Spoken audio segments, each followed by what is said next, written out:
Hello student, youth engineers academy में आप सभी लोग का स्वागत है। मैं हूं प्रदीप पांडे। स्टूडेंट, आज हमारा टॉपिक रहेगा एनर्जी मीटर। ठीक है ना। इससे पहले हमने पीएमएमसी, एमआई और इलेक्ट्रोडायनमोमीटर के बारे में सारी चीजें लगभग पढ़ ली। अब हम बात करते हैं एनर्जी मीटर की। वीडियो स्टार्ट होने से पहले मैं बता दूं, ये वीडियो उन स्टूडेंट के लिए है जो डिप्लोमा या बीटेक कर रहे हैं प्रेजेंट टाइम में, या जो कर चुके हैं और जिनको जूनियर इंजीनियर का एग्जाम देना है। ठीक है ना। चाहे वो यूपीआरपी यूपीपीसीएल का हो या यूपीआरबीयूएनएल का हो या स्टेट जेई, किसी भी जेई का एग्जाम हो। ठीक है ना। तो ये बातें इसलिए मैं बता रहा हूँ, उसका रीजन ये है कि देखिए, किसी भी टॉपिक में बातें बहुत होती हैं, बहुत चीजें पढ़नी होती हैं। ठीक है ना। अब डिपेंड करता है कि हम किस चीज के लिए पढ़ रहे हैं। तो जिस चीज के लिए पढ़ रहे हैं हमें पढ़ना उतना है। ऐसा नहीं कि हमें पूरी चीज पढ़ डालना है। ठीक है। तो चलिए वीडियो को स्टार्ट करते हैं। स्टूडेंट, एनर्जी मीटर पहले तो हम बता दें कि एनर्जी मीटर एक ऐसा इंस्ट्रूमेंट होगा जिसकी मदद से हम कोई भी लोड कितना एनर्जी कंज्यूम कर रहा है, ठीक है, या कोई सोर्स कितना एनर्जी डिलीवर कर रहा है, इनकी वैल्यू हम कैलकुलेट कर सकते हैं। ठीक। तो एनर्जी मीटर, पहले बात कर लें कि एनर्जी मीटर किस टाइप का इंस्ट्रूमेंट होगा। तो देखिए स्टूडेंट, एनर्जी मीटर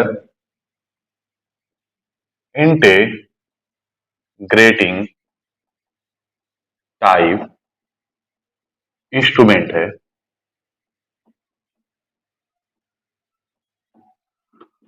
देखिए, मैंने आप लोग बताया था मेजरिंग इंस्ट्रूमेंट टू टाइप्स होते हैं, दो प्रकार के होते हैं। एक होता है एब्सोल्यूट, एक होता है सेकेंडरी। सेकेंडरी में भी थ्री टाइप्स होते हैं: इंडिकेटिंग, रिकॉर्डिंग एंड इंटीग्रेटिंग। तो ये इंटीग्रेटिंग कहने वाला भी सेकेंडरी इंस्ट्रूमेंट है। उसमें भी कौन सा ये पार्ट है? ये है इंटीग्रेटिंग टाइप। अच्छा, बात करते हैं इंटीग्रेटिंग किसे कहते हैं। देखिए, वो वो इंस्ट्रूमेंट जो कि पहले से मौजूद वैल्यू या पहले से एग्जिस्ट कर रही वैल्यू में नई जो वैल्यू आई है उसको ऐड करके शो करे, ऐसे इंस्ट्रूमेंट हमारे कहलाते हैं इंटीग्रेटिंग टाइप इंस्ट्रूमेंट। जैसे एग्जांपल स्टूडेंट, जैसे हमारी पर डे की खपत 1 यूनिट की है। ठीक है। हमारे घर में जो एनर्जी मीटर लगा है वो 30 दिन तक अगर उसको आप यूज कर रहे हैं तो वो आपको रीडिंग कितना बताएगा? 30 यूनिट बताएगा। अब बात करते हैं 31वें दिन की। तो 31वें दिन भी आप एक ही यूनिट यूटिलाइज करोगे इलेक्ट्रिकल एनर्जी, बट रीडिंग क्या मीटर शो करेगा? 31 यूनिट। क्यों? क्योंकि उसने क्या किया, आपने 31वें दिन एक ही यूनिट इलेक्ट्रिसिटी एनर्जी यूज किया। ठीक है। लेकिन मीटर की रीडिंग क्या आई? 31। इसका मतलब वो पहले से जो एग्जिस्ट कर रही थी रीडिंग, या जो भी पहले से वैल्यू एग्जिस्ट कर रही थी, उसमें नई वैल्यू को ऐड कर देगा। तो ऐसे इंस्ट्रूमेंट जो पहले से एग्जिस्ट कर रही वैल्यू में नई वैल्यू को ऐड करके दिखाते हैं उन्हें हम इंटीग्रेटिंग टाइप कहते हैं। तो एनर्जी मीटर आपका इंटीग्रेटिंग टाइप इंस्ट्रूमेंट होगा। फिर बात करते हैं, हम यहाँ पढ़ रहे हैं एनर्जी मीटर इंडक्शन टाइप। ध्यान रखिएगा, इंडक्शन टाइप एनर्जी मीटर हम यहाँ पढ़ रहे हैं। फिर से, इंडक्शन टाइप एनर्जी मीटर सिर्फ और सिर्फ एसी में यूज होगा। डीसी में आपका इसका इस्तेमाल नहीं होता है। हाँ, डीसी में जिस एनर्जी मीटर का इस्तेमाल होता है उसे हम एम्पियर हावर मीटर बोलते हैं। और एसी में यानी कि जो इंडक्शन एनर्जी मीटर है, ठीक है, इसको हम नाम देते हैं वॉट आवर मीटर। तो ध्यान रखिएगा, उसमें ampere hour meter for DC and for AC meter आपको कहलाता है वॉट आवर मीटर। ठीक है, ये तो बात हो गई। चलिए अब बात करते हैं कि ये एनर्जी मीटर काम क्या करेगा। नंबर सेकेंड, तो एनर्जी मीटर क्या काम करेगा? Measure measure total electrical energy electrical energy consume by load. Load कितना इलेक्ट्रिकल एनर्जी को कंज्यूम करता है, उसे ही हम क्या करते हैं, किसी पर्टिकुलर टाइम इंटरवल में उसी जिस इंस्ट्रूमेंट से मेजर करते हैं वही हमारा है एनर्जी मीटर। यानी कि ये एनर्जी मीटर के टाइप्स हो गए, और ये एनर्जी मीटर किस टाइप का ये हो गया, एनर्जी मीटर का काम क्या है। अब स्टूडेंट, थोड़ा बहुत बात हम एनर्जी की कर लें, वो भी जान लें। तो देखिए, एनर्जी जो होती है वो होती है power into time. Power into time. तो यानी कि E इक्वल टू होगा आपका, पावर को आप P से रिप्रेजेंट करते हैं, एक्टिव पावर की बात हो रही है, इंटू टाइम को T से रिप्रेजेंट करते हैं। ठीक है। अच्छा, अगर एसी की ही बात हम कर रहे हैं तो पावर एसी में क्या होता है?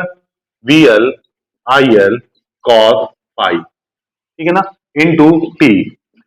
अब देखिए VL IL cos फाई जो आपका एक्टिव पावर होता है, इसकी यूनिट जो होती है आप लिखते हैं इसे वॉट, ठीक, और टाइम की यूनिट आप लिखते हैं सेकेंड। तो इस वक्त जो एनर्जी है आपकी ये किसमें है, वॉट सेकेंड में, जिसे हम जूल भी कहते हैं, ठीक है। अब आपको इसको कन्वर्ट किस में करना है, किलो वाट आवर में। क्यों करना है उसकी बातें अभी हम बताते हैं। चलिए तो थोड़ा बोर्ड को क्लियर किया जाए।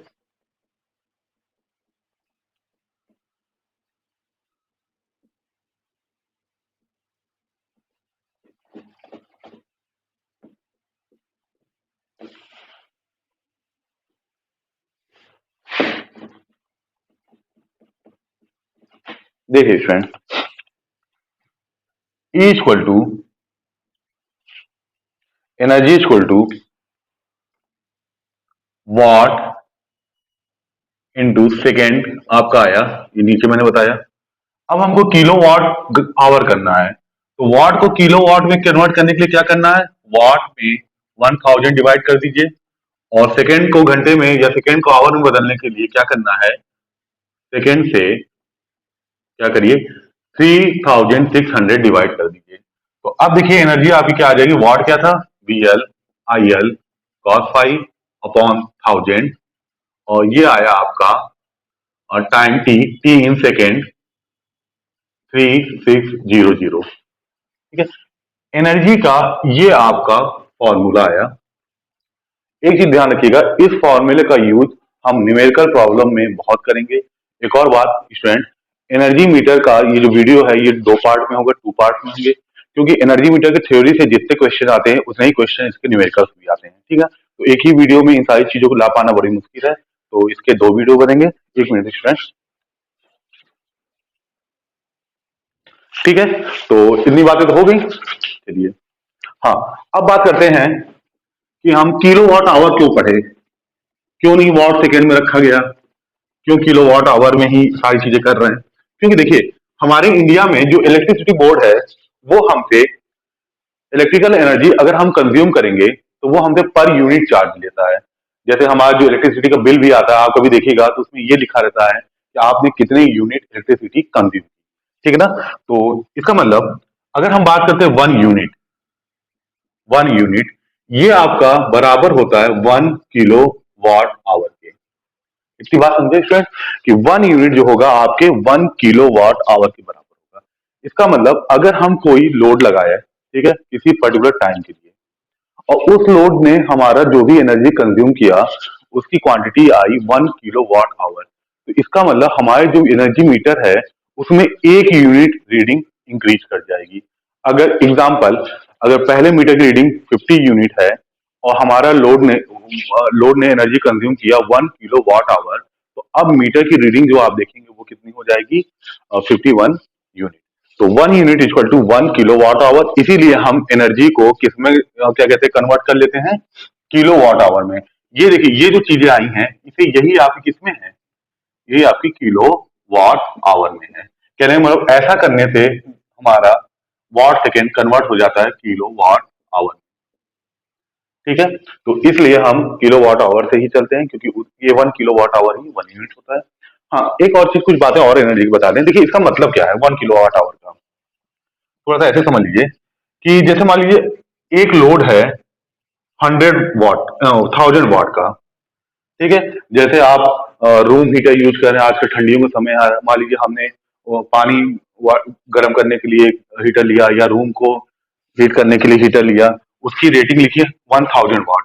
अगर इस यानी कि ये जो 1000 वाट है, ये जो लोड है वो कितना पावर कंज्यूम करेगा, 1000 वाट पावर कंज्यूम करेगा। आप किसी भी टाइम उसको इस्तेमाल करिए, लेकिन बात आ रही है कि अगर इस लोड को 1 घंटे तक इस्तेमाल किया गया तब ये कितनी एनर्जी कंज्यूम करेगा। तो अगर 1000 वाट के हीटर को 1 घंटे के लिए आप ऑन करेंगे, 1 आवर के लिए, तो ये कितनी एनर्जी कंज्यूम करेगा, 1 किलो वाट आवर या 1000 वाट आवर, ठीक है। यानी कि आपका रीडिंग मीटर कितनी इंक्रीज हो जाएगी, 1 यूनिट इंक्रीज हो जाएगी। क्लियर बात। तो ऐसे ही अगर मान लीजिए एक एग्जांपल, 100 वाट का बल्ब है, ठीक है, उसे कितने घंटे हम जलाएं कि वो क्या कहते हैं 1 किलो वाट आवर एनर्जी को कंज्यूम करे। तो 100 वाट के बल्ब को अगर आप 10 घंटे जलाएंगे तो वो क्या करेगा, 1 किलो वाट आवर एनर्जी को कंज्यूम करेगा, ठीक। चलिए, बातें तो हो गई।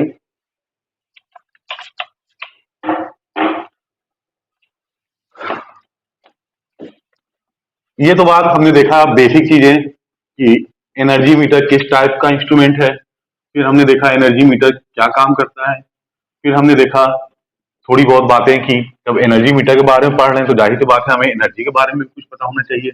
हमने एनर्जी के बारे में भी देखा। ठीक है, कुछ फॉर्मूले आए। चलिए, अगर यहाँ उस फॉर्मूले का भूल जा रहे हैं या नहीं नोट कर रहे हैं तो कोई बात नहीं, जब आपका न्यूमेरिकल की क्लास होगी तो उसमें फॉर्मूलों की बात हो जाएगी। चलिए देखिए, अब हमने यहाँ पर ये जो डायग्राम, ब्लॉक डायग्राम देख रहे हैं, ठीक है ना, इसमें हमने आपको एक general energy meter induction type show किया गया है। एक और चीज, आज की डेट में लगभग आज के क्या 10 15 20 साल, 15 साल या 10 साल हो रहे हैं, इंडक्शन टाइप एनर्जी मीटर का इस्तेमाल नहीं किया जा रहा है। अब आपके जो भी वाट मीटर आ रहे हैं डिजिटल आ रहे हैं, बट फिर भी आपके सिलेबस में है, इसमें क्वेश्चन बहुत आते हैं। तो इस और भी बहुत चीजें, कोई मशीन पुरानी हो गई लेकिन उसकी वर्किंग से बेसिक चीजें तो पता चलती है, और बेसिक से ही हम नई चीजें क्रिएट करते हैं, इसलिए जरूरी हो जाती है। चलिए स्टूडेंट, बात कर लेते हैं इसमें। देखिए, सबसे पहला पार्ट इसकी बात करें। सबसे पहले मैंने जितने भी वीडियो बनाए आपको बताया था, सबसे पहले एक स्पिंडल होता है। ये देखिए, ये जो वर्टिकल देख रहे हैं जिसका डाया बहुत कम है और लेंथ ज्यादा है, ये आपका क्या कहलाया है, स्पिंडल है। ठीक है ना, स्पिंडल। अब बाकी इंस्ट्रूमेंट में क्या होता था, स्पिंडल से ही पॉइंटर कनेक्ट होता था, स्पिंडल रोटेट करता था, पॉइंटर डिफ्लेक्ट होता था। बट एनर्जी मीटर में क्या होगा, स्पिंडल से कोई भी पॉइंटर नहीं कनेक्ट होगा, क्योंकि ये इंडिकेटिंग टाइप इंस्ट्रूमेंट नहीं है। स्पिंडल से ही आपके यहाँ रिकॉर्डिंग मैकेनिज्म, कहने का मतलब यहाँ पर गियर, जिसे कह लीजिए रिड्यूस गियर ट्रेन, गियर्स आपस में कनेक्ट होंगे, जिससे कि अगर स्पिंडल रोटेट करेगा तो गियर्स की मदद से वहां पर जो डिजिट है वो चेंज होते रहेंगे। फिलहाल आपको यहाँ बहुत अभी दिमाग नहीं लगाना है। अभी देखिए, यहाँ आ जाइए।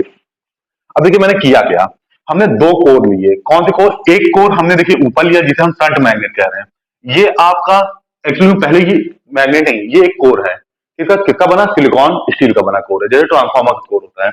हाँ, ये किस शेप का है, ई शेप का कोर है। देखिए ध्यान से, ये अगर कैपिटल लेटर इंग्लिश में ई को अगर हम थोड़ा सा ऐसे कर लें, उल्टा कर दें, ऐसा हो गया। तो यानी कि हमारा जो आ, ये जो कोर नजर आ रहा है ये ई टाइप कोर है। दूसरा कोर है, ये हमारा किस टाइप का है, यू टाइप कोर है। ये दोनों कोर हैं किसके बने हुए, सिलिकॉन स्टील के बने हुए। चलिए, अब देखिए स्टूडेंट, हमने किया क्या, थोड़ी देर के लिए इसको हटा दें अगर, तो बता दें कि हाँ ये कर क्या रहे हैं हम। देखिए, हमने कॉपर वायर लिया और कॉपर वायर को इसके सेंट्रल लिम्ब पे, लिम्ब किसे कहते हैं, कोर का वो पार्ट जो वर्टिकल होता है उसे हम क्या बोलते हैं, लिम्ब बोलते हैं। क्लियर। तो जैसे ये कोर है, इसका लिम्ब वन मतलब left hand side limb, right hand side limb and central. हम क्या ने क्या किया, इसके सेंट्रल लिम्ब पे कॉपर वायर लिया, उसको लपेटा, कई बार वाउंड किया और यहाँ बाहर ले आया, यानी कि इसके दो छोर यहाँ आ गए। अब बात करते हैं कि किसी भी मैग्नेटिक मटेरियल पे या नॉन मैग्नेटिक मटेरियल पे अगर आप कॉपर वायर को कई बार वाउंड करेंगे तो वो क्या बन जाएगा, एक कॉइल बन जाएगा। क्लियर। अब बात करते हैं, इस कॉइल को क्या नाम देंगे, इसे हम प्रेशर कॉइल बोलते हैं। क्यों प्रेशर कॉइल बोलते हैं उसको मैं बताता हूं, यहां तक की बात तो समझ गए। अब बात करते हैं जरा, हाँ, इसकी बात कर लेते हैं। ये जो यू शेप कोर लिया है, वहां देखिए क्या कर रहे हैं हम। यू शेप कोर में देखिए, जो जो वायर या जो वायर आपका लोड से कनेक्ट है, उसी वायर को हमने लाया, उसी तार को पहले इसके इस लिंब पे वाउंड किया, फिर वही वायर आया इसके दूसरे लिंब पे वाउंड किया, ये बाहर चला गया। तो आप क्या देख रहे हैं स्टूडेंट, कि जो करंट लोड में फ्लो होगा, ध्यान से देखिए, वही करंट इस कॉइल में फ्लो होगी जिसे हम यू शेप कोर में वाउंड किए हैं। क्लियर। तो इसका मतलब ये जो कॉइल, पहली चीज तो ये कॉइल हो गया, और ये किस कौन सी कॉइल बोली जाएगी, इसे करंट कॉइल बोली जाएगी। क्यों, क्योंकि इसमें वही करंट फ्लो हो रही है जो कि लोड में फ्लो हो रही है। तो करंट कॉइल की तो बात क्लियर हो गई। अब बात करते हैं वोल्टेज कॉइल या प्रेशर कॉइल की। तो देखिए स्टूडेंट, ये जो दो छोर है, एक्चुअली हम इसको यहां कनेक्ट कर दिए और एक एक टर्मिनल को यहां कनेक्ट कर दिया। क्लियर। तो आप क्या देख रहे हैं कि करंट कॉइल लोड के किसमें है, सीरीज में है, और जो प्रेशर कॉइल या वोल्टेज कॉइल है वो सप्लाई वोल्टेज या कह लीजिए लोड के भी, दोनों के क्या है, पैरेलल में है। ठीक है। तो जो कॉइल लोड के पैरेलल या सप्लाई वोल्टेज के पैरेलल में होंगी उन्हें हम प्रेशर कॉइल कह सकते हैं, उन्हें हम वोल्टेज कॉइल कह सकते हैं और उन्हें हम शंट कॉइल भी कह सकते हैं। क्लियर? और जो कॉइल आपके लोड के सीरीज में होगी उन्हें हम करंट कॉइल कह सकते हैं या सीरीज कॉइल भी कह सकते हैं। ठीक है, तो अब बात करते हैं। देखिए, अब देखिए हमने यहाँ सप्लाई कनेक्ट किया, जाहिर सी बात है सप्लाई देंगे तो लोड में करंट फ्लो होगी। ठीक है, करंट आपकी लोड में जाएगी आईएल, और बहुत मिनिमम करंट कितने फ्लो होगी आपकी ये प्रेशर कॉइल में, जिसे हम आईपीसी बोलते हैं। ठीक है, अब देखिए स्टूडेंट, एक और बात मैं कहना चाहता हूं कि जो एग्जाम में क्वेश्चन देखिए क्या आते हैं। हाँ, एक तो बता दूं, शंट मैग्नेट क्यों बोला। अब मैं इसको शंट मैग्नेट क्यों बोला, जब कॉइल में करंट फ्लो होने लगेगी तो अब ये कोर आपका मैग्नेटाइज होगा। ठीक है, अब ये विद्युत चुंबक यानी कि इलेक्ट्रोमैग्नेट का वर्क करने लगेगा। तो इसलिए चूंकि इसमें की गई जो कॉइल बनाई गई है वो सप्लाई वोल्टेज के पैरेलल में है, शंट में है, इसीलिए हम इस मैग्नेट को शंट मैग्नेट बोलते हैं। और सेम उसी तरह ये जो कॉइल करंट कॉइल है ये लोड के सीरीज में है, इसलिए इसे हम सीरीज मैग्नेट बोलते हैं। ये परमानेंट मैग्नेट नहीं होते हैं, ये इलेक्ट्रोमैग्नेट होते हैं। बात क्लियर? सप्लाई जब फ्लो होगी तभी ये मैग्नेट का काम करेंगे, अदरवाइज ये कोर की तरह ही रहेंगे। क्लियर? हाँ, अब देखिए अब तो क्या होता है, क्या मैं कह रहा हूँ, हाँ, कि क्वेश्चन क्या आता है मैक्सिमम कि ये देखिए, ये डीसी डीसी जब मशीन पढ़ेंगे आप, सीरीज शंट कंपाउंड या कोई भी मेजरिंग इंस्ट्रूमेंट, जो बेसिक मेजरिंग इंस्ट्रूमेंट पढ़े हैं, ध्यान रखिएगा, जो कॉइल लोड के साथ सीरीज में होगी, ध्यान रखिएगा, जो कॉइल लोड के साथ सीरीज में होगी उस कॉइल का नंबर ऑफ टर्न्स कम रहेगा, यानी कि लेस नंबर ऑफ टर्न्स होगा उसका। साथ ही साथ ये किस वायर से बने होंगे, ये थिक थिक वायर से बने होंगे। कहने का मतलब, जो कॉइल लोड के साथ सीरीज में होगा जिसे हम करंट कॉइल कहेंगे, वो उसमें टर्न्स की संख्या या नंबर ऑफ टर्न्स कम होंगे, साथ ही साथ वो मोटे तार से बना होगा। क्लियर बात? जिससे कि उसका प्रतिरोध क्या रहे, मिनिमम रहे। आप सारे बच्चे जानते हैं कि R equal to resistance equal to क्या था, रो एल अपॉन ए। अगर हम मोटा तार या थिक वायर यूज करेंगे तो क्रॉस सेक्शन एरिया उसका क्या होगा, इंक्रीज हो जाएगा और रेजिस्टेंस डिक्रीज हो जाएगा। तो सीरीज जो करंट कॉइल है, less number of turns and thick wire होने से उसका रेजिस्टेंस क्या हो जाएगा, रिड्यूस हो जाएगा। जस्ट इसका अपोजिट, जो कॉइल आपके सप्लाई या लोड के पैरेलल कनेक्ट होता है उसमें नंबर ऑफ टर्न, ये क्वेश्चन कई बार आ चुका है जेईई एग्जाम में, जो कॉइल लोड या सप्लाई के पैरेलल में कनेक्ट होगा उसमें नंबर ऑफ टर्न ज्यादा होंगे। ठीक है, टर्न ज्यादा होंगे। साथ ही साथ ये किस वायर से मिलकर बने होगा, नंबर ऑफ टर्न ज्यादा होंगे, और इस वायर थिन वायर से बना होगा। थिन इन द सेंस ये पतले तार से बना होगा। तो पतले तार से बना होगा तो जाहिर सी बात है कि क्रॉस सेक्शन एरिया क्या हो जाएगा, कम हो जाएगा, तो इसका रेजिस्टेंस इंक्रीज होगा। कहने मतलब प्रेशर कॉइल का रेजिस्टेंस ज्यादा होता है क्योंकि ये थिन वायर से बना होता है, इनमें टर्न की संख्या ज्यादा होती है। करंट कॉइल में टर्न की संख्या कम होती है लेकिन मोटे तार से बने होते हैं, इसलिए इनका रेजिस्टेंस क्या होता है। ठीक है, चलिए अब नेक्स्ट स्टूडेंट बात करते हैं। ये तो बात होगी कॉइल्स की, कोर की। ठीक है, हाँ, शेडेड कॉपर रिंग। देखिए क्या है, सेंट्रल लिंब पे हम एक छल्ला लेते हैं, कॉपर का बना हुआ एक रिंग लेते हैं। उस रिंग को एक दो भी यूज कर सकते हैं। उस रिंग को हमने क्या किया है, जो सेंट्रल लिंब है, उस सेंट्रल लिंब में जैसे रिंग आप अपनी उंगली में इंसर्ट करते हैं ना, वैसे इस कॉपर रिंग को क्या किया गया है, इस सेंट्रल लिंब में अटैच कर दिया गया है। और इसकी पोजीशन को हम ऊपर नीचे खिसका सकते हैं। किसको? शेडेड कॉपर रिंग को। क्यों किया जा रहा है इसका यूज, अब बात समझिएगा। एनर्जी मीटर आपका ज्यादा से ज्यादा एक्यूरेट रहे, ठीक, यानी कि एरर कम हो, उसके लिए प्रेशर कॉइल या वोल्टेज कॉइल आपका हाईली इंडक्टिव होना चाहिए। हाईली इंडक्टिव, ठीक है ना, प्योर इंडक्टिव तो बना नहीं सकते प्योर, लेकिन हम हाईली इंडक्टिव करने के लिए क्या करते हैं, शेडेड कॉपर रिंग को यहाँ पर अटैच करते हैं। अगर हमें लगेगा कि नहीं ये ज्यादा इंडक्टिव नहीं है तो हम इसकी पोजीशन को अप डाउन करके वो हाईली इंडक्टिव बनाएंगे। किसे? प्रेशर कॉइल को। क्यों ऐसा बोलते हैं? जिससे एरर कम एक्यूरेट रीडिंग आएगी। क्लियर? तो चलिए बच्चों, इतनी बातें तो हो गई। हाँ, इसमें एक और पार्ट आएगा जिसे हम थ्रेडेड लूप भी बोलेंगे, उसकी बातें भी कर लेंगे।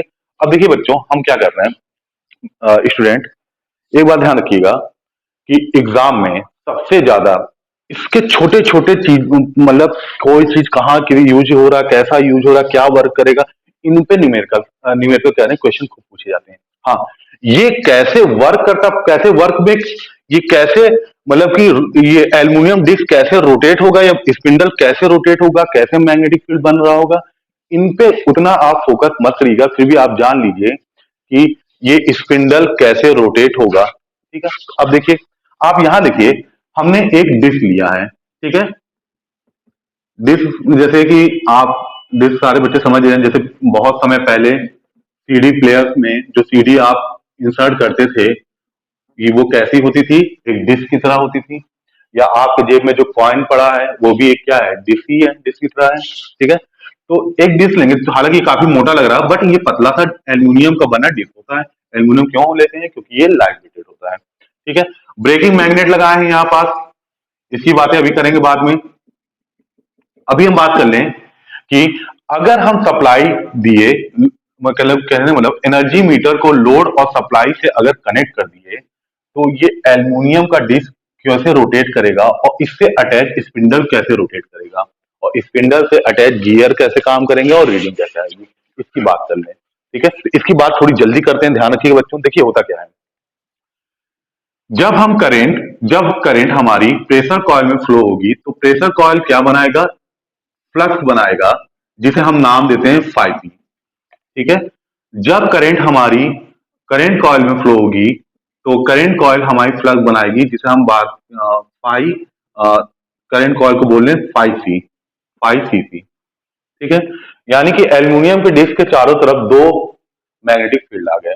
अब ये करेंगे क्या, देखिए एक बात ध्यान से, सप्लाई कौन सी है, अल्टरनेटिंग सप्लाई है, तो इनसे बनने वाली फाई पी और फाई सी सी भी क्या होंगी, अल्टरनेटिंग फ्लक्स होंगी, यानी कि ऐसी फ्लक्स होंगी जिसकी वैल्यू वेरी कर रही होगी। ध्यान से समझिएगा, तो फाई पी फाई सी सी दोनों कहते हैं एक वेरिएबल फ्लक्स है। ठीक है, या वेरिएबल मैग्नेटिक फील्ड है। तो देखो बच्चों, होगा क्या, फाई पी जब एल्यूमिनियम डिस्क को कट करेगी, तो वो इसमें क्या इंड्यूस करेगी, ईएमएफ इंड्यूस करेगी। ठीक है, ईएमएफ इंड्यूस करेगी, तो साथ ही साथ जब ईएमएफ इंड्यूस होगा, तो जाहिर सी बात है, चूंकि ये एल्यूमिनियम डिस्क शॉर्ट सर्किटेड है, ठीक, इसमें करंट फ्लो होने लगेगी, उस करंट को हम क्या बोलते हैं, एडी करंट बोलते हैं। तो मान लीजिए फाई पी ने इस एल्यूमिनियम डिस्क में जो करंट इंड्यूस किया, उसे एडी करंट को हम बोल रहे हैं I P, I E P, eddy current. ठीक है, इंड्यूस बाई फाई पी, और फाई सीसी की वजह से एल्यूमिनियम डिस्क में जो एडी करंट इंड्यूस हुई या उत्पन्न भी कह लीजिए, उसे आईईडी सी सी बोल रहे हैं। ठीक है, अब बच्चों इसकी वर्किंग देखिए क्या होगा, आप फिर सुनिएगा। जब हम एनर्जी मीटर को लोड और सप्लाई से कनेक्ट करते हैं, तो इसके दोनों कॉइल, प्रेशर कॉइल और करंट कॉइल में करंट फ्लो होने लगती है। प्रेशर कॉइल आपका कौन सा फ्लक्स बनाएगा, phi P, current coil flux बनाएगा phi P C. Phi P जब एल्यूमिनियम डिस्क को कट करेगी, तो इसमें क्या करेगी, हाँ यही तो बेटा फैराडे का लॉ ऑफ इलेक्ट्रोमैग्नेटिक इंडक्शन है ना। लॉ ऑफ इलेक्ट्रोमैग्नेटिक इंडक्शन की वजह से फाई पी एल्यूमिनियम डिस्क में वोल्टेज इंड्यूस करेगी, जिसकी वजह से करंट फ्लो होगी, जिसे नाम देते हैं हम एडी करंट, आईईपी। ठीक है, और वही चीज यहाँ देखिए, फाइव सीसी जब एल्यूमिनियम डिस्क को कट करेगी, इसमें वोल्टेज इंड्यूस करेगी, जिसकी वजह से इसमें भी एडी करंट, एक और एडी करंट फ्लो होगी, जिसे नाम देते हैं आईईसीसी। अब यहाँ पर दो एडी करंट आ गए और दो मैग्नेटिक फील्ड है। अब देखिए स्टूडेंट क्या होगा, ये जो eddy current produce by five P, five P द्वारा बनाया गया एडी करंट आईईपी है, ये किससे इंटरेक्ट करेगा, आईईपी इंटरेक्ट करेगा फाइव सीसी से, और आईईसीसी ये इंटरेक्ट करेगा फाइव पी से। यानी कि इनके द्वारा बनाया गया एडी करंट दूसरे फ्लक्स से इंटरेक्ट करेगा, और इसके द्वारा बनाया गया एडी करंट दूसरे फ्लक्स से क्या कहते हैं, इंटरेक्ट करेगा। इसी इंटरेक्शन की वजह से एल्यूमिनियम डिस्क पे टॉर्क क्रिएट होता है, जिसकी वजह से एल्यूमिनियम डिस्क रोटेट करने लगता है। एल्यूमिनियम डिस्क किससे कनेक्ट कर रखे हैं, स्पिंडल से, स्पिंडल रोटेट करेगा, और यहाँ पर मैकेनिज्म, रिकॉर्डिंग मैकेनिज्म स्टार्ट हो जाएगी। ठीक है बच्चों, तो अब बात कर लें यही इसकी वर्किंग थी और इतना ही आपको जानना है, ठीक है ना। जे लेवल के लिए इसकी वर्किंग में कैसे, वर्किंग में वो पार्ट जिसमें स्पिंडल रोटेट कर रहा है वही आपको जानना है। अब बात कर ले हम इसमें कितने कौन कौन से सिस्टम होंगे। तो पहले बात कर लेते हैं हम ड्राइविंग सिस्टम की। तो कुछ हद तक ये ड्राइविंग ही सिस्टम हम पढ़ रहे हैं, है ना। स्पिंडल को एल डिस्क को रोटेट कराना ही क्या हुआ, ड्राइव कराना, ड्राइविंग सिस्टम। ठीक। अब देखिए ड्राइविंग सिस्टम में आपने ये अभी तक जो बातें मैंने बताया, यही ड्राइविंग सिस्टम के अंतर्गत हम पढ़ते हैं कि एक्चुअली में एल्यूमिनियम डिस्क कैसे रोटेट करता है। आपने देख लिया कि एल्यूमिनियम का डिस्क कैसे रोटेट होता है, मैंने बताया इस पर टॉर्क लगेगा। अब बेटा यहाँ देखिए स्टूडेंट, जो टॉर्क लगेगा यानी कि ड्राइविंग टॉर्क जो लगेगा जिसे टाउ डी बोलते हैं, वो प्रोपोर्शनल होगा, प्रोपोर्शनल किस फ्लक्स के, फाई पी, और दूसरी फ्लक्स कौन सी है, फाई सी सी, ठीक है ना। और साइन बीटा कॉस अल्फा। देखिए स्टूडेंट, आपको टॉर्क की, कौन से टॉर्क की, ड्राइविंग टॉर्क की, जो एल्यूमिनियम डिस्क को रोटेट करा रही है, उसका ये फॉर्मूला आपको याद रखना है, ठीक है। अब इस फॉर्मूले में बात आता है कि इसमें बेटा और भी फ्रीक्वेंसी के भी टर्म्स आ जाते हैं, खैर वो तो छोड़िएगा। इसलिए कि हाँ, टॉर्क, ड्राइविंग टॉर्क या कह लिए डिफ्लेक्टिंग टॉर्क का डेरिवेशन बहुत लेती है, उससे आपको मतलब नहीं रखना है। हम उतनी ही बातें जान रहे हैं जितने से हमारे क्वेश्चन पूछे जा सकते हैं और इससे पूछे भी गए हैं। देखिए क्या क्या क्वेश्चन है। क्वेश्चन ये है, ये अल्फा क्या है, पहले बात कर लें अल्फा। अल्फा कौन सी एंगल है, तो अल्फा एंगल है फ्लक्स और एडी करेंट, एडी करेंट, इनके बीच के एंगल को हम बोलते हैं अल्फा, ठीक है। अब बात कर लें बीटा क्या है, तो बीटा आपका है फाई सी सी और फाई पी, इनके बीच के एंगल को हम बीटा बोल रहे हैं। यानी कि ये दोनों फ्लक्स के बीच में जो एंगल बनेगी उसी को हम क्या कहते हैं, बीटा बोल रहे हैं, ठीक है। अब देखिए स्टूडेंट, यहां पर इन दोनों से समझिएगा, टाउडी मैक्स की दो कंडीशन है, टाउडी मैक्स की दो कंडीशन। पहला, या तो अल्फा क्या हो जाए, 0 डिग्री, अल्फा मतलब फ्लक्स और एडी करंट के बीच का एंगल अगर 0 हो गया, टाउडी आपका मैक्स हो जाएगा। दूसरी कंडीशन टाउडी मैक्स की क्या है, या तो बीटा आपका क्या हो जाए, 90 डिग्री हो जाए, ठीक है ना। इन दोनों कंडीशन पे टाउडी आपका क्या हो जाएगा, मैक्सिमम हो जाएगा। ये जेई 2013 में आया था क्वेश्चन, जेई, एसएससी जेई 2013 में क्वेश्चन पूछा गया था कि मैक्सिमम डिफ्लेक्टिंग टॉर्क, या मैक्सिमम डिफ्लेक्टिंग तो नहीं बोल सकते आप क्योंकि यहाँ कोई चीज डिफ्लेक्ट तो हो नहीं रहा, ड्राइविंग टॉर्क बोल लीजिए, मैक्सिमम ड्राइविंग टॉर्क कब ज्यादा होगा। उसके लिए कई ऑप्शन थे, उसमें एक ऑप्शन था कि दोनों कॉइल एक दूसरे क्वाड्रेट हो, यानी कि क्वाड्रेट एक दूसरे से 90 डिग्री बना रहे हो, ठीक है। तो ऑप्शन कौन सा सही था, ये वाला, बीटा 90 डिग्री हो। तो आपको स्टूडेंट बस ड्राइविंग टॉर्क में यही चीजें याद रखनी है। अल्फा कौन सी एंगल है, ध्यान रखिएगा, फ्लक्स एडी करंट के बीच में, और बीटा कौन सी एंगल है, अ, ये फ्लक्स सीसी और फ्लक्स फाई पी के बीच के एंगल। ये कंडीशन है टॉर्क के मैक्सिमम होने का, ठीक। इतनी बातें हो गई डिफ्लेक्टिंग, या डिफ्लेक्टिंग सॉरी, ड्राइविंग सिस्टम की। ड्राइविंग पूरी बात समझ लिए, कैसे एल्युमिनियम का डिस्क पे कैसे टॉर्क आया और वो टॉर्क का क्या इक्वेशन है, बस यही, ठीक है। चलिए नेक्स्ट बात करते हैं हम मूविंग सिस्टम की। नेक्स्ट बात कर लें मूविंग सिस्टम।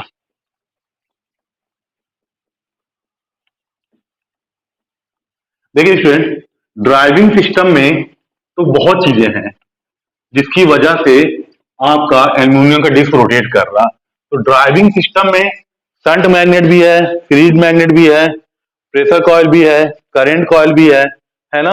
ये सारे, और शेडेड कॉपर रिंग भी है, क्योंकि हम चाहते हैं कि ये हाईली इंडक्टिव इसलिए हो ताकि इससे लैग करने वाली जो करंट है वो लगभग नियर अबाउट 90 डिग्री हो, तभी तो बेटा बीटा की वैल्यू इंक्रीज करेगी, ठीक है ना। चलिए, तो ये बात तो हम समझ गए। अब बात करते हैं मूविंग सिस्टम। मूविंग सिस्टम में देखिए, मूविंग सिस्टम में इसमें है ही क्या, सिर्फ एक एल्युमिनियम की डिक्सी तो है, यही तो मूव कर रही है। क्यों एल्युमिनियम का यूज कर रहे हैं, रीजन है लाइट वेट होता है, लाइट वेट मीन, और लाइट वेट के साथ साथ एल्युमिनियम में resistance resistance of aluminium disc upon weight of aluminium, ये बहुत क्या होता है, लो होता है। ठीक है, और कॉपर में यही चीज क्या कहते हैं, वेट ऑफ, ठीक है। चलिए, इतना डीप नहीं जाते हैं तो सही रहेगा। ठीक, चलिए, इसलिए बेटा बात होती है कि हम क्यों कॉपर का यूज नहीं करते हैं, तो वो आपका रेजिस्टेंस और वेट रेशियो पे ही डिपेंड करता है, ठीक है ना। तो इसीलिए हम एल्यूमिनियम का यूज करते हैं। हाँ, ये बात अभी थोड़ी देर में मैं क्लियर करूंगा, इसलिए मैंने इसको मिटा दिया, क्योंकि जब मैं क्या कहते हैं इसकी बात करूंगा ब्रेकिंग सिस्टम की, तो मैं आपको बताऊंगा कि हाँ ये आर है क्या। फिलहाल चलिए बात करते हैं मूविंग। हाँ, मूविंग के लिए सिर्फ क्या है, मूविंग सिस्टम में एक एल्यूमिनियम, ठीक है, मूविंग सिस्टम। मूविंग सिस्टम में we use aluminium disc, aluminium disc, ठीक है। रीजन पहला तो लाइट वेट है, दूसरा इसके रेजिस्टेंस की बात अभी करते हैं, ठीक। मेन रीजन आपका ये है। चलिए, मूविंग सिस्टम तो इतना हो गया। नेक्स्ट, हाँ, जो अब देखिए यहां से भी बहुत क्वेश्चन बनते हैं, किससे,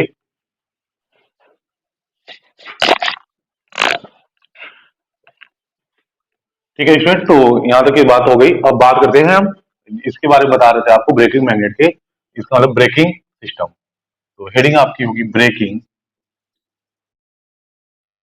सिस्टम।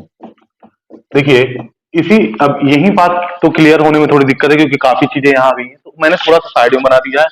वही एल्यूमिनियम डिस्क आपको ऐसा दिखाया गया है, ये डिस्क का सेंटर है, इसी एक्सिस यानी कि ये कह लीजिए स्पिंडल का ही एक्सिस है, जिसके अबाउट ये डिस्क रोटेट हो रहा है, ठीक है ना। हम मान लेते हैं ये किस स्पीड से रोटेट हो रहा है, N, capital N mean RPM से, ठीक है, आरपीएम में है। अब देखिए बात ध्यान समझिएगा, ये जो मैग्नेट है, जैसा कि हमने बताया ये परमानेंट मैग्नेट है, एल्निको का बना हुआ। तो इससे बनने वाली जो मैग्नेटिक फील्ड है या मैग्नेटिक फ्लक्स है, जाहिर सी बात है नॉर्थ, ये मान लीजिए नॉर्थ है, ये साउथ है, नॉर्थ से साउथ ट्रेवल करेगी। अच्छा, ट्रेवल करेगी, ये बात क्लियर हो गई। अब हम मान लेते हैं, अब देखिए कैसे ये वर्क करेगा ब्रेकिंग सिस्टम, कैसे ये मैग्नेट, कहने का मतलब ये मैग्नेट क्या कर रहा है, एल्यूमिनियम का जो डिस्क है, ठीक है, उस पे एक तरह से कह लीजिए कि ब्रेक लगाना चाह रहा।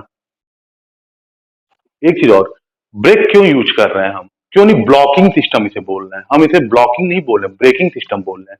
क्योंकि जब हमें जरूरत पड़ती है तो हम ब्रेक ज्यादा लगाते हैं, जैसे आप साइकिल चला रहे हो, ठीक है ना, तो आप उसमें ब्रेक लगाए, ब्लॉकिंग सिस्टम नहीं लगाए हैं कि चला रहे हैं, तेज चलने लगी साइकिल तो हमने ब्लॉक कर दिया, नहीं। आप ब्रेक इस्तेमाल कर रहे हैं, कारण आपकी स्पीड जब तेज होगी, आपको लगेगा कि मैं जरूरत से ज्यादा तेज चल रहा हूं, तो आप ब्रेक अप्लाई करेंगे, जिससे आपकी साइकिल की स्पीड धीमे होगी। फिर जब आपको स्पीड ज्यादा चाहिए होगी, जब आपकी साइकिल आपको लगे धीरे चल रही, तो आप क्या करते हैं, धीरे धीरे ब्रेक को रिमूव करते हैं। तो इसीलिए हम ब्लॉकिंग ना ब्रेकिंग सिस्टम इस्तेमाल करते हैं। तो स्टूडेंट इसमें बहुत कंफ्यूज होते हैं, ब्रेकिंग का मतलब वो ये सोचते हैं कि ब्लॉक कर देना, बट ऐसा नहीं है, ठीक है। तो चलिए अब देखिए बात, देखिए बच्चों क्या है हो रहा है कि ये डिस्क मान लीजिए रोटेट हो रहा है, ठीक है। ब्रेकिंग क्यों यूज करते हैं, ध्यान रखिएगा, कभी कभी क्या होता है की वजह से या किसी और वजह से जो है एल्यूमिनियम डिस्क है, वो अपनी नॉर्मल स्पीड से या तो फास्ट चलता है, ठीक है, या नॉर्मल स्पीड से स्लो मूव करता है, ठीक। तो हम बात करते हैं कि अगर एल्यूमिनियम का जो डिस्क है वो नॉर्मल से तेज चले या नॉर्मल से स्लो चले, तो इसको कैसे हम क्लियर, मतलब कैसे इस प्रॉब्लम से निजात पाया जाए, इसका सोल्यूशन क्या है। तो इसके लिए क्या किया गया, एल्यूमिनियम डिस्क के पास हमने एक परमानेंट मैग्नेट लाया। अब ध्यान सुनिएगा, ये परमानेंट मैग्नेट काम कैसे करेगा, देखिए नॉर्थ से साउथ मैग्नेटिक फील्ड है, अब एल्यूमिनियम का डिस्क रोटेट भी हो रहा है। एक चीज और, अगर ये सिस्टम पूरा स्टैटिक्स है, मतलब कोई सप्लाई नहीं दे रहा, यानी कि डिस्क रोटेट नहीं कर रहा है, तो डिस्क भी लगा, परमानेंट भी है, कोई दिक्कत नहीं, कोई प्रॉब्लम नहीं हुई, कोई कुछ काम नहीं हुआ। लेकिन जब डिस्क रोटेट हो रही है, तो ध्यान रखिए बेटा, मैग्नेटिक फील्ड को ये रोटेटिंग डिस्क क्या करेगी, कट करेगी। अभी तक क्या हो रहा था, magnetic field variable, disc stationary था, लेकिन अब यहां पर मैग्नेटिक फील्ड स्टेशनरी है। क्यों, क्योंकि परमानेंट मैग्नेट है, तो मैग्नेटिक फील्ड स्टेशनरी है, डिस्क रोटेट हो रहा है। जब रोटेट हो रहा है तो क्या होगा, मान लीजिए इस मैग्नेटिक फ्लक्स फाई हम बोल दें, ब्रेकिंग ये परमानेंट मैग्नेट की वजह से जो फ्लक्स आ रहा फाई एम। और अ, अब देखिए क्या होगा जब डिस्क एल्यूमिनियम, ये एल्यूमिनियम डिस्क जब मैग्नेटिक फील्ड में रोटेट होगी, तो हम जानते हैं कि मैग्नेटिक फील्ड में कोई भी कंडक्टर अगर मोशन करता है तो उसमें वोल्टेज इंड्यूस होता है और उसमें करंट फ्लो होती है। तो जाहिर सी बात है इंडक्शन की वजह से एल्यूमिनियम डिस्क में भी वोल्टेज इंड्यूस होगा, जिसकी वजह से एल्यूमिनियम डिस्क में भी क्या फ्लो करने लगेगी, करंट फ्लो करेगी, जिसे हम एडी करंट बोलते हैं। और उसे नाम दे दे रहे हैं हम phi E M, eddy current phi E M बोल रहे हैं। देखिए ध्यान से कंफ्यूज ना होइएगा, इस एडी करंट में और इस एडी करंट में। ये एडी करंट किसकी वजह से आ रहा है, परमानेंट मैग्नेट की वजह से आ रहा है। ये जो एडी करंट है फाई ई एम, ठीक है, ये भी अपना एक मैग्नेटिक फील्ड बनाएगी, जो कि पहले से मौजूद मैग्नेटिक फील्ड फाई एम से क्या करेगी, इंटरेक्ट करेगी, ठीक है, या कह लीजिए उसका अपोज करेगी, जिसकी वजह से इस इस डिस्क पे एक टॉर्क लगेगा, जो इसके कह लीजिए रोटेशन का अपोज करेगा। अभी फिलहाल ये बात समझिए कि अभी जो ब्रेकिंग टॉर्क लग रहा है मैग्नेट की वजह से एल्यूमिनियम डिस्क पे, वो इसके रोटेशन का क्या करेगा, अपोज करेगा। तो जो ब्रेकिंग टॉर्क लगता है वो प्रोपोर्शनल होता है फाई एम, मीन ये मैग्नेट की वजह से magnetic field phi M plus पे आई एम, इसी को आई ई एम बोल रहे हैं, एडी करंट बाई मैग्नेट। और इन टू डी, डी देखिए ध्यान से क्या है, डी में बहुत स्टूडेंट कंफ्यूज होते हैं, ठीक है ना, कभी कभी वो डिस्क का रेडियस मान के चलते हैं। डी है क्या, ये सेंटर पॉइंट सभी क्लियर है, ये तो फिक्स है, लेकिन ये जो ये है क्या, ये दोनों पोल्स के सेंटर का पॉइंट है, दोनों पोल्स के बीचों बीच, ये दोनों पोल्स के सेंटर की यही लाइन आएगी, यही पॉइंट जो है, इस पॉइंट और इस पॉइंट के बीच की डिस्टेंस को ही हम क्या कह रहे हैं, डी बोल रहे हैं। क्लियर बात। तो देखिए स्टूडेंट थोड़ी देर के लिए आप हम ना फाइव एम की बात करें ना आई ई एम की बात करें, अभी आप इतना जानिए कि अगर ब्रेकिंग टॉर्क को हम सिंपल सिंपल कह सकते हैं, ये किसके प्रोपोर्शनल है, डी के प्रोपोर्शनल है। और डी क्या है, ये इस पॉइंट और इस पॉइंट के बीच की दूरी है।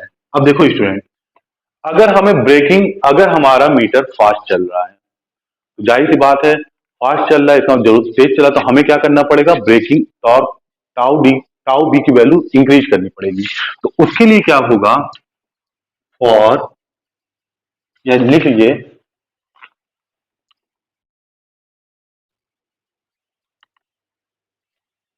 अब देखिए अगर इफ दिस रोटेट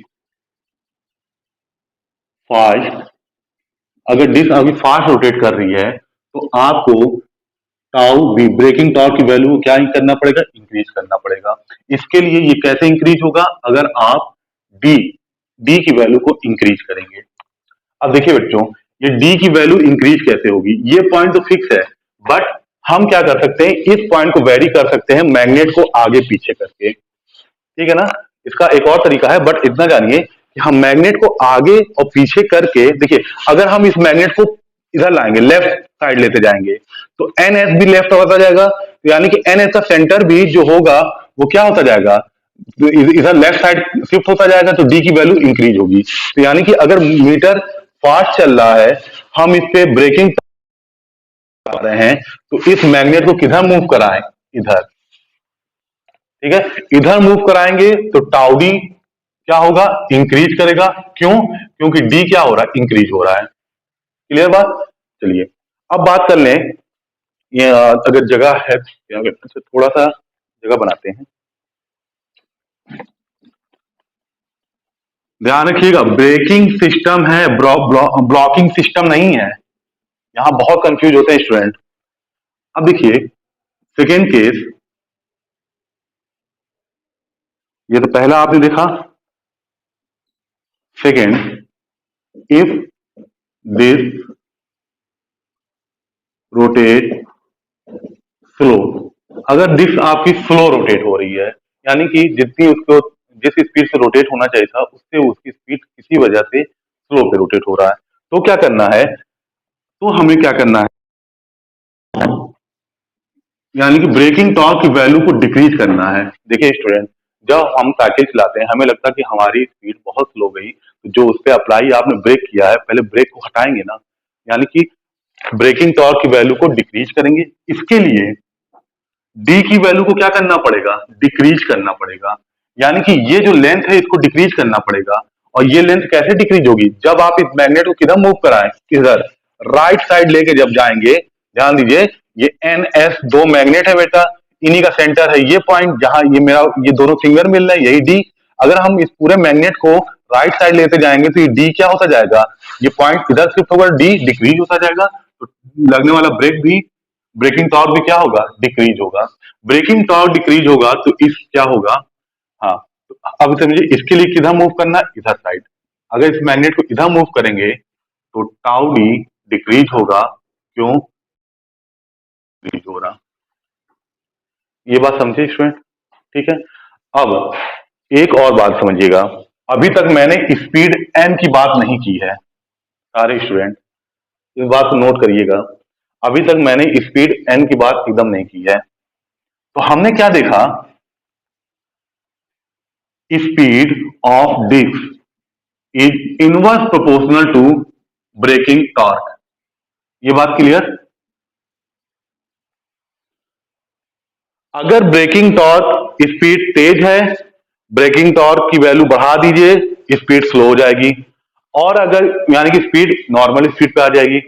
अगर स्पीड आपकी स्लो है, नॉर्मल स्पीड से स्पीड आप बढ़ाना चाहते हैं, तो ब्रेकिंग टॉर्क की वैल्यू क्या कर दीजिए, डिक्रीज कर दीजिए, स्पीड आपकी इंक्रीज हो जाएगी। वैल्यू इंक्रीज करना डिक्रीज करना यहां से आपने सीख लिया। तो ये बात तो हो गई बच्चों, मैक्सिमम क्वेश्चन इसी से पूछ। हाँ, थोड़ा सा और बता दें, ये एक दो क्वेश्चन और आ चुके हैं, इसीलिए मैंने ये फॉर्मूला इसमें लिखाया है। Tau D, tau B proportional to phi M I E M and D. D की तो बातें हो गई, मैग्नेट को इधर शिफ्ट करें या इधर शिफ्ट करें क्या होना है, ये बात एक बार फिर से देख लीजिएगा। चलिए इसकी बात तो अब मिटाते हैं।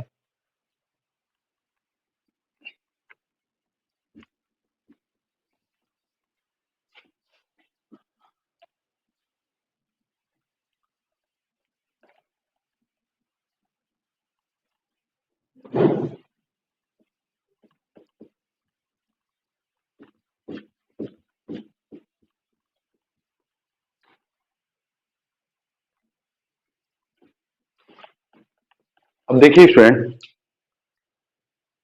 डी की तो बात अब समझ गया। अब मान लीजिए डी फिक्स है, थोड़ी देर के लिए डी कांस्टेंट मान लें, तो टाउ बी ब्रेकिंग टॉर्क किसके प्रोपोर्शनल है, फाई एम ई एम। जाहिर सी बात है आई एक करंट है, तो करंट इक्वल टू होगा ईएमएफ अपॉन रेजिस्टेंस।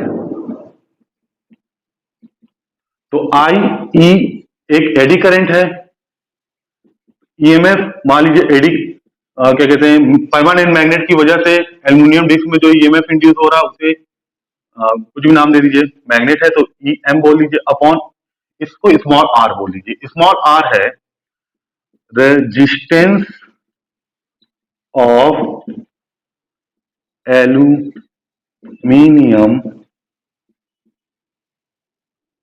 या resistance of the part of aluminium, resistance of the path in which IEM travel। मतलब स्टूडेंट एल्युमिनियम के डिस्क में ही तो एडी करंट आईईएम ट्रेवल कर रही है, तो आईईएम जिस रास्ते में ट्रेवल कर रही है उस रास्ते का प्रतिरोध की बात कर रहे हैं, ठीक है। तो यहां से देखिए टाउ बी इस प्रोपोर्शनल तो हो गया फाइव एम, और यहां भी हम लिख सकते हैं, हाँ, ई एम हो जाता है N five M upon R. तो इंड्यूस ईएमएफ सारे बच्चे जानते हैं N D five by D T या N five M upon R, ठीक है। या यह देखिए tau B is proportional to हो गया फाइव एम अपॉन आर।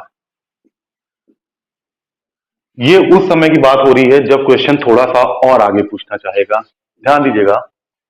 देखिए स्टूडेंट, ब्रेकिंग टॉर्क, अगर आपका समय बीतता चला जाएगा तो जाहिर सी बात है जो परमानेंट मैग्नेट है, स्थायी चुंबक है, उसका सामर्थ्य, उसकी शक्ति क्या होने लगेगी, उसकी स्ट्रेंथ डिक्रीज होने लगेगी। स्ट्रेंथ डिक्रीज डिक्रीज होने लगेगा तो आपका ब्रेकिंग टॉर्क भी डिक्रीज होने लगेगा। यानी कि मीटर जैसे समय बीतेगा क्या होगा, 5m मैं परमानेंट मैग्नेट का मैग्नेटिक फ्लक्स की वैल्यू डिक्रीज होगी, तो ब्रेकिंग टॉर्क भी डिक्रीज होगा। ब्रेकिंग टॉर्क डिक्रीज होगा तो स्पीड इंक्रीज होगी। जैसे जैसे समय बीतेगा ये फॉल्ट आनी ही आनी है, या एरर आना ही आना है। ये आर देखिए, आर आपका रेजिस्टेंस है। रेजिस्टेंस किस पर डिपेंड करता है, टेम्परेचर पे। अगर आपका टेम्परेचर इंक्रीज करेगा एल्यूमिनियम डिस्क का तो क्या होगा, टेम्परेचर इंक्रीज करेगा तो एल्यूमिनियम डिस्क का रेजिस्टेंस इंक्रीज करेगा। तो रेजिस्टेंस इंक्रीज करेगा तो क्या होगा, रेजिस्टेंस इंक्रीज करेगा तो भी आपका टाउ बी की वैल्यू डिक्रीज होगी। ठीक है, कहने का मतलब मीटर पुराना होता चला जाएगा तो फाइव एम की वैल्यू डिक्रीज होगी, तो ब्रेकिंग टॉर्क डिक्रीज होगा। मीटर अगर ज्यादा हीटेड हो गया, ठीक है, गर्मी बहुत है, बहुत हीट हो रहा है, तो एल्यूमिनियम का रेजिस्टेंस बढ़ेगा। रेजिस्टेंस बढ़ेगा तो भी ब्रेकिंग टॉर्क वहां पे आके स्पीड में ये एल्यूमिनियम डिस्क की बढ़ जाएगी नॉर्मल स्पीड से। चलिए यहीं तक बात करनी है ब्रेकिंग की। ठीक है, अगर ये यहां तक भी बेटा किसी बच्चे को प्रॉब्लम हो रही है तो इसको जाने दीजिए। बस याद रखिए tau B is proportional to D and tau B is inverse proportional to N. यहीं से मैक्सिमम क्वेश्चन आपके आ जाएंगे। बाई चांस एक दो क्वेश्चन इससे आ चुके हैं इसलिए मैंने पढ़ा दिया।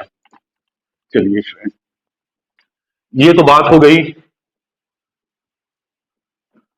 इसकी ब्रेकिंग सिस्टम की। तो ब्रेकिंग की बात हो गई, मूविंग की बात हो गई, ड्राइविंग की बात हो गई। अब आता है रिकॉर्डिंग सिस्टम